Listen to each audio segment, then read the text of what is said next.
are inequalities involving two triangles. Okay? So here we're going to have two triangles, and the two triangles are going to share some information with one another. And based off of the information they share, we're going to be able to tell sides and angles are either greater than each other or less than each other.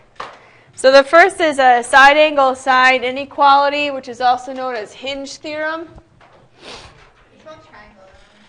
Yeah, I'm a really good speller sometimes. Me too. There's no spell check on this. So if two sides of a triangle are congruent to two sides of another triangle, and the included angle in one has a greater measure than the included angle in the other, then the third side of the first triangle is longer than the third side of the second. Anyone understand that? That's the main point, guys. Can you explain this one more time? I'm sorry. Yeah, we're going to draw out a diagram. So we have, first off, how many triangles do we have here? Two triangles. Okay, so let's draw out two triangles.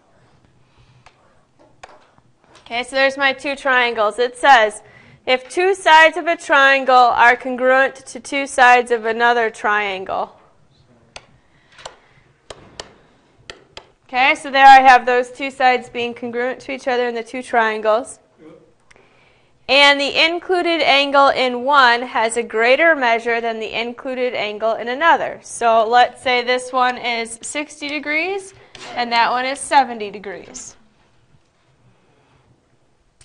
Then the side opposite, so the third side of the first triangle is longer than the third side of the second. So here, well, so if, well, let's look because I didn't draw the degrees out quite the same as what was described. So if this one's 60 degrees and that one's 70 degrees, which angle measures larger? 70 is larger, so then we would say side Y is greater than side X. Does that make sense now? Just that last part. Okay.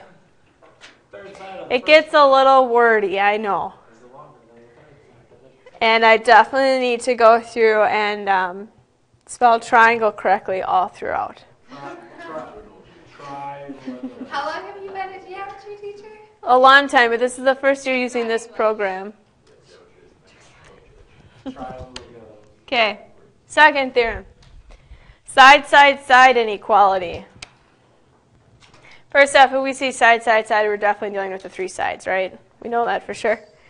So, if two sides of a triangle are congruent to two sides of another triangle. So, how many triangles do we have? Two. So we have two triangles, and once again we have two sides being congruent.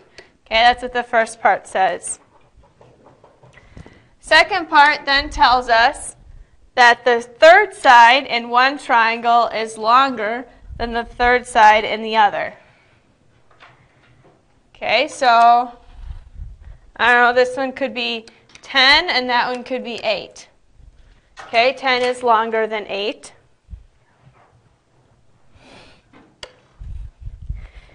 Then the angle between the pair of congruent sides in the first triangle is greater than the corresponding angle in the second. So let's call this A degrees, and let's call this B degrees. Right, so angle A would have to be greater than angle B because the side opposite of it was longer. It's essentially the same as the first, it's reversed. So the smaller triangle, wait, what? It's the opposite of the first one. The bigger side is going to have the bigger angle. Oh, okay. So we compared this within single triangles before.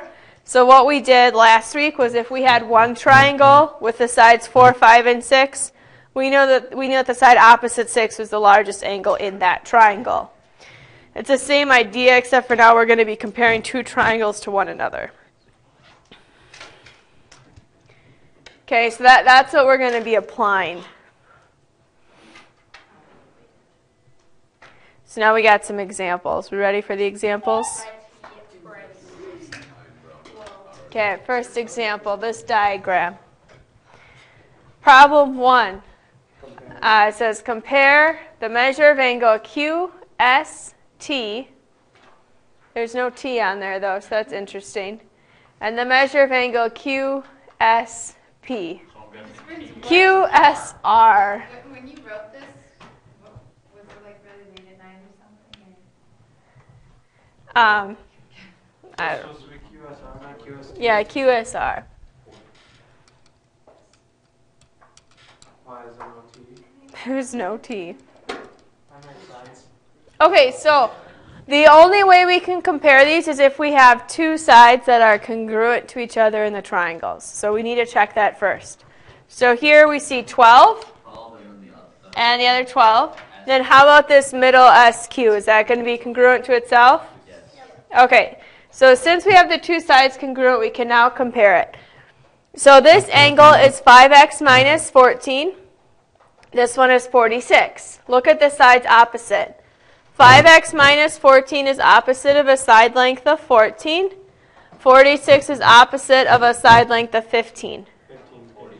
Okay, so 15 is greater. So the 15 is greater, so we're going to go, okay, so 46 then has to be greater than the 5x minus 14. Okay? And the 46 came from measure angle QSR would be greater than measure angle QSP. So it wouldn't matter which way. You could certainly say measure of angle QSP is less than measure of angle QSR. That's fine. So that's the same thing. So when it just says compare, this would be the comparison statement that it's looking for. So that's what you want instead Yeah. of the top part. Yeah, I was jumping to question 2. Jeez, what are you doing? So now it says find the range of values containing x. So now is where we would actually write out the equation and solve this. Okay, so how would I solve? Add 14. So what do we have? 46 and 14 is 60 is greater than 5x. 12 is greater than x, or we'd say x is less than 12. Now there is one thing we have to be careful of here. And that is this 5x minus 14.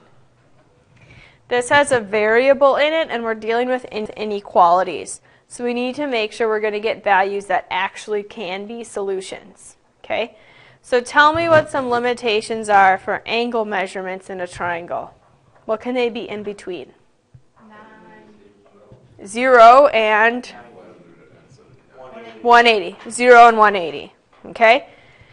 So first off, when we just look at this original solution here, we already know that 5x minus 14 is less than 46. So that takes care of it being less than the 180. Do we know anywhere that it's greater than 0? No. So we need to make sure that this angle stays greater than 0 because we can't talk about a negative angle. So all we need to do to solve that is just go, okay, well 5x minus 14 should be greater than 0 and solve this for x. So, okay, so 5x is greater than 14. So x is greater than 2. Well, how many is left over? 5 goes into 14 2 times. We have 4 left over, so it's 2 4/5.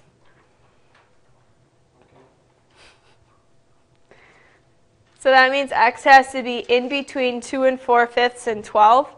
So just like we did where we wrote the x in between, we're going to do the same thing here. So 2 4/5 is less than x is less than 12.